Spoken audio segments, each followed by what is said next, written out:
Welcome to this edition of COVID Ethics Update. It's a service of the Center for Practical Bioethics, and my name is Trudi Galblum. I work in marketing and communications at the center.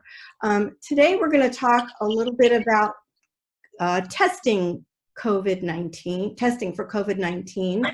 My guest is Dr. Sukumar Ethirajan. We call him Kumar here at the center. Dr. Ethirajan has been a community medical oncologist, hematologist in the Kansas City metropolitan area for more than 25 years. His practice, Dr. E.T.'s Concierge Care, provides personalized care plans for people with cancer and blood disorders.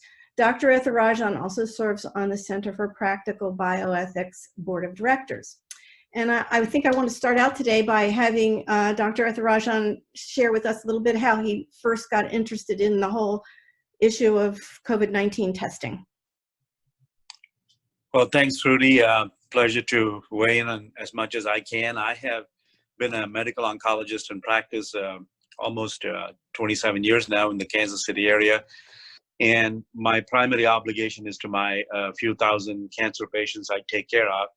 So when every cancer patient and their family had questions about COVID-19, including the anxiety, the testing, the potential sickness, and they being the high-risk patients, I decided to delve into this a little more, period.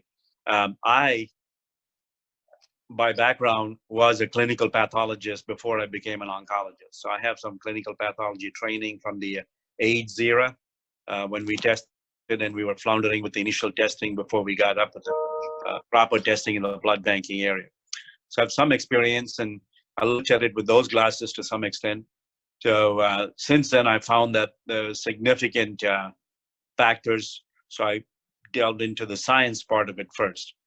So when we test for COVID, we test for primarily different elements during the illness. The viral testing is what's called the reverse transcriptase polymerase chain reaction. There, we're targeting two amplification areas on the virus, what's called the envelope protein and the RDRP, or the RNA-dependent RNA polymerase protein, or the genes. So when you're looking at these areas, whatever test we use, we're looking for these pieces in there to tell us that that's where the virus is. So when they do a nasal swab, or whichever element we get, that's what we're looking for. Now, that is different than the antibody testing, which we're talking about, where somebody's been infected, recovered, and they carry these antibodies, IgG, which is what being looked at, IgM if it's acute, IgG if it's late, and IgA is also being looked at. And then you have the antigen test, which is different. So we have three different areas which we're testing, and the primary focus is the RT-PCR, looking for the actual virus. Now, these things don't spill into the blood, so we don't have a good blood test for the virus yet.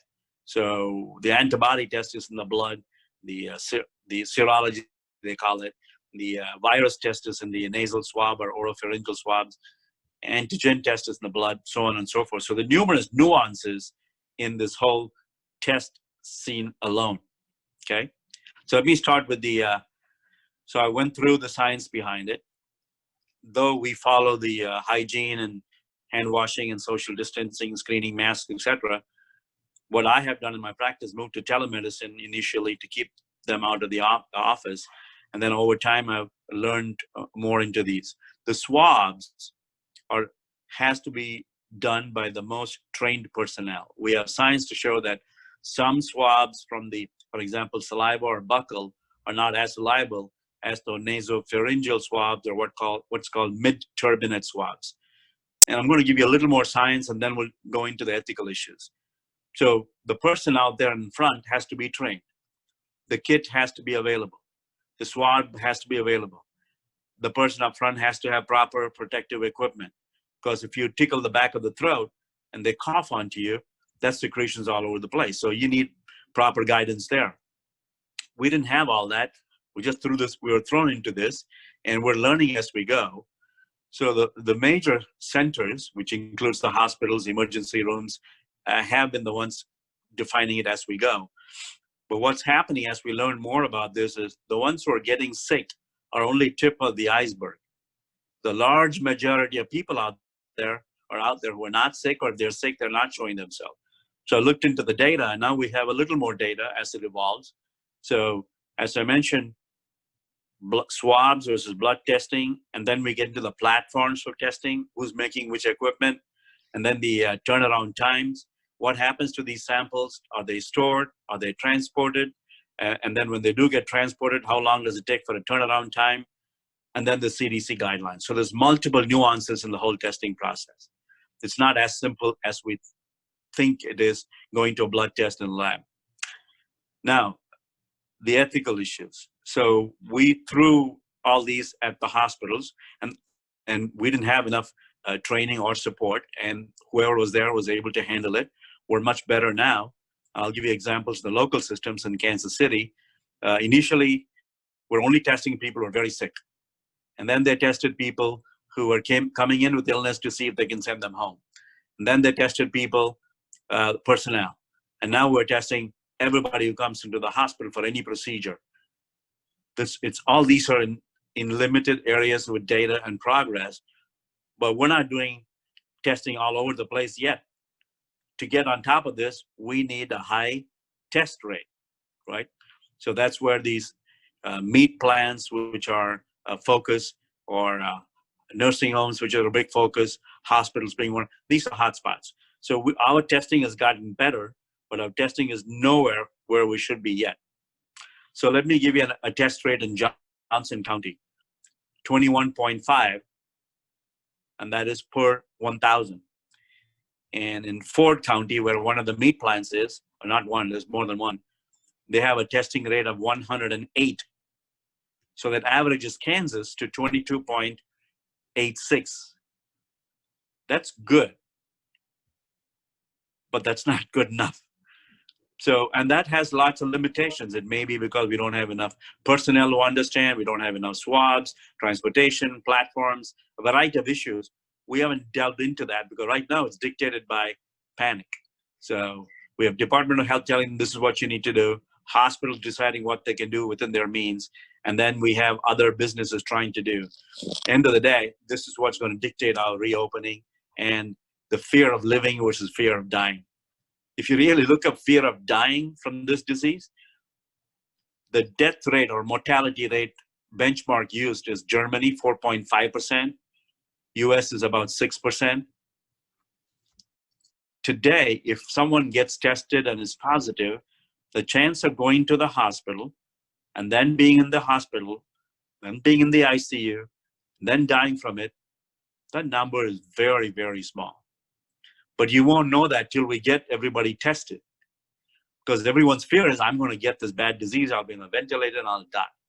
The business means, we get our business to have positive people, shut it down, and the whole lifeline is done for a bunch of people and their paychecks, and you cannot shelter at home if you don't have a shelter. Let me stop there and ask you, see where you want to go with this conversation. Well, we're going to end it soon, but I think what you've said is that testing is the be all and the end all of getting past the situation that we're in. That in a way science should come first, but I think the implication is that politics has impeded the science to some extent. I guess to wrap up, do you have any recommendations for how we, even locally, can overcome or at least make progress towards greater testing so that people have a realistic understanding of what their risks and the risks actually are, as you've described? I think the simplest place to start is, what are the resources in town? I know what my resources are, but anyone else in town, do they know what their resources are? Everybody wants to get tested. They don't know what that means, whether it's a blood test or a swab test, or what the results are, what the implications are to a given person. In personalized medicine, I pay attention to the details for a given patient. In public health, it's one size fits all. So we do whatever goes with that. Until we get the vaccine or other treatments for this disease, we have to focus on testing resources. A good place to start is a KC metro area wide resource to say these are the various options available. This is what questions you should be thinking about when you're looking at testing. It sounds like you're saying what's really needed is in addition to ramping up the testing itself, is just a huge educational program or a campaign for people to better understand how testing works, where they can get it, what the risks are, all of this information. Does that sound right? That's correct, because we won't know what to expand on if we don't know what the resources are. Right. Well, I want to thank you, Dr. Ethirajan, because you've really raised some important issues and given us some important information. I want to thank everyone else for joining us for COVID Ethics Update, a service of the Center for Practical Bioethics. If you have questions or suggestions, you can email us at covid@practicalbioethics.org, and you can subscribe to the Center's YouTube channel where all of these recordings are available at any time. And I just want to say for everyone else at this point, just be safe, and thank you, Dr. Ethirajan. Thanks, Trudi.